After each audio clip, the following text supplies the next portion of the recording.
بسم اللہ الرحمن الرحیم۔ نمرود کون تھا؟ ابن جریر علیہ الرحمۃ نے اپنی تاریخ میں تذکرہ کیا ہے کہ سیدنا ابراہیم علیہ السلام کی ولادت باسعادت نمرود بن کنعان ظالم و جابر ڈکٹیٹر کے دور میں ہوئی۔ نمرود وہی مشہور و معروف ضحاک بادشاہ تھا۔ بعض اہل علم کا کہنا ہے کہ نمرود کا تعلق قبیلہ بنو راست سے تھا، جس کی طرف سیدنا نوح علیہ السلام کو نبی بنا کر بھیجا گیا تھا۔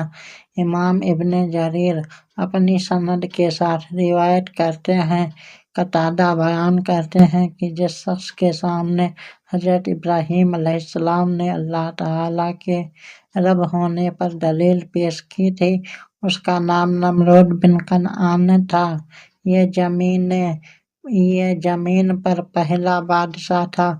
اس نے بابل میں قلعہ بنایا تھا اور یہ پہلا شخص تھا جو اللہ تعالیٰ کی ربوبیت پر دلیل قائم ہونے کے بعد زمین پر لاجواب اور حیران ہوا۔ نمرود ابن کنعان بابل کا بادشاہ تھا، جس نے تاج پہنا اور رعایا پر ظلم و ستم کیا، خدائی کا دعویٰ کیا۔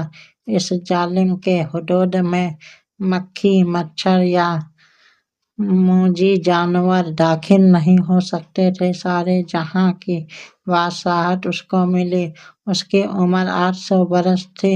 400 سال اپنی بادشاہی کے رعب و دبدبہ میں گزارے اور 400 سال مچھر نے اس کو کاٹا، جو ناک کے راستے سے اس کے دماغ میں گھس گیا تھا۔ وہ اپنے سر پر جوتے لگواتا رہا۔ اس نے اللہ تعالیٰ کے مقابلہ کرنے کے لیے بلند قلعہ بنوایا تھا۔